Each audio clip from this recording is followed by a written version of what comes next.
Hello বন্ধুরা, তোমাদের সাথে রেগুলার সকাল থেকে যে কোনো ব্লগই শেয়ার করি, সেটা মিনি ব্লগ হোক বা রেগুলার ডেইলি ব্লগ হোক।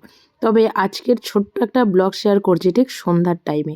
তো সন্ধ্যার টাইমেও রান্না বান্না থাকে, প্রচুর কাজকর্ম থাকে। তো আজকে সন্ধ্যাটা যেহেতু সন্ধ্যাবেলা, মানে প্রায় তখন এখন ঘড়ির কাঁটায় বাজে প্রায় 7টা মতন। তো প্রথমে ঘরের সন্ধ্যাটা দিয়ে দিলাম, সমস্ত ঘরে প্রদীপ দিয়ে, তারপরে তুলসী তলায় প্রদীপ জ্বালিয়ে, ধূপ জ্বালিয়ে সমস্ত কিছু পুজো টুজো করে নিলাম। তো এইভাবেই আর কি সন্ধ্যাবেলাটা আমার শুরু হয় বলতে পারবো।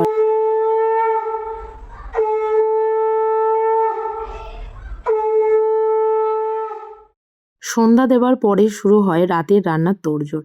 তো রাতের রান্না দুজন হলেও করতে হয়। তো এদিকে আলু ভাজাটা বসিয়েছি, আর তারপরে এদিকে ঢ্যাঁড়সগুলো কেটে নিচ্ছি, কারণ আজকে রাত্রে হবে ঢ্যাঁড়স, আলু, কাঁচা লঙ্কা আর পেঁয়াজ দিয়ে একটু ভাজা। তাই আলুটা একটু ভাজা ভাজা হয়ে গেলে তার মধ্যে পেঁয়াজ, আর তার উপর দিয়ে দিলাম হচ্ছে ঢ্যাঁড়স আর কাঁচা লঙ্কা, একটু লঙ্কা গুঁড়ো, একটু হলুদ গুঁড়ো, সামান্য পরিমাণে একটু নুন দিয়ে এটাকে ভাজা করব।